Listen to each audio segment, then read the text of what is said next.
first snow of Christmas Eve fell like a shroud, blanketing our little town in a deceptive silence. Inside, the scent of pine and cinnamon filled our home, a cozy fortress against the biting wind. My little sister, Lily, her eyes wide with wonder, was tracing patterns on the frosted window pane. The tree twinkled, casting dancing shadows on the walls. That's when we first heard it, a faint, melodic jimming, like tiny bells carried on the wind. It wasn't sleigh bells. It was something else, something high and thin, a sound that seemed to crawl right under your skin. Lily stopped drawing. "Did you hear that, big brother?"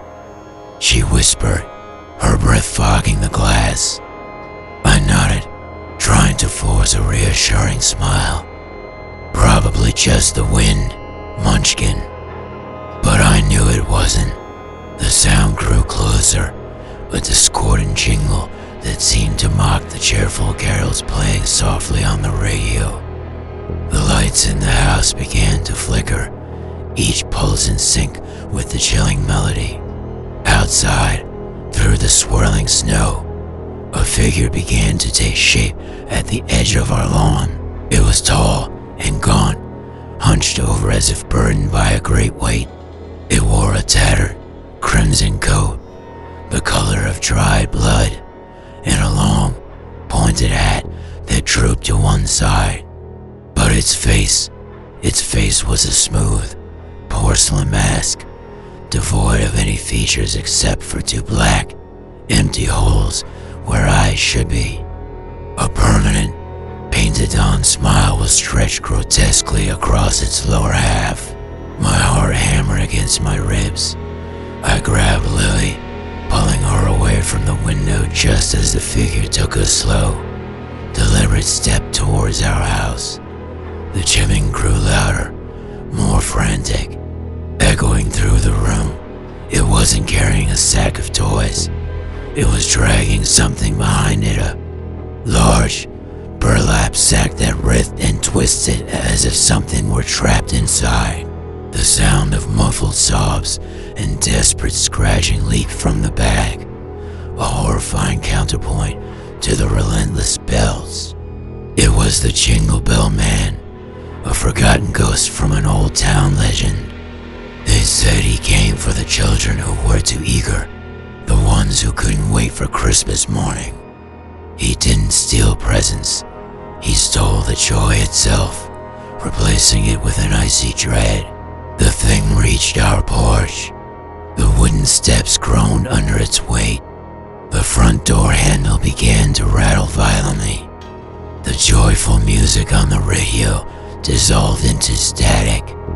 Lily was crying now, burying her face in my shirt. "Make it go away," she sobbed. I held her tight, my eyes locked on the door, praying the old wood would hold. A loud crack echoed through the house as the door frame splintered. The chimming was deafening now, inside my head, inside my bones.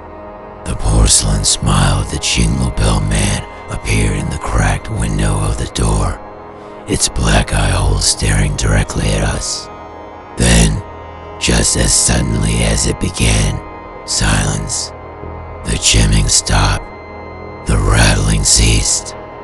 The house was plunged into darkness as the power died completely.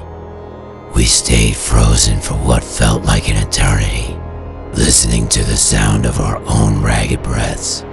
Slowly, I crept back to the window, peering out into the snowy night.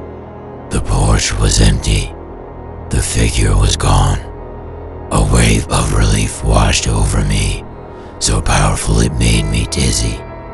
"It's gone, Lily," I whispered. "It's gone." I turned back from the window, and my blood ran cold. The living room was empty.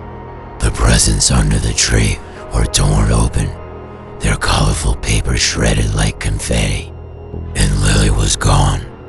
All that was left Sitting in the center of the room where she had been standing was a single, rusty jingle bell, and as I stared at it, a faint, distant chimming started up again, fading into the endless, silent night. He hadn't left. He had just collected his gift.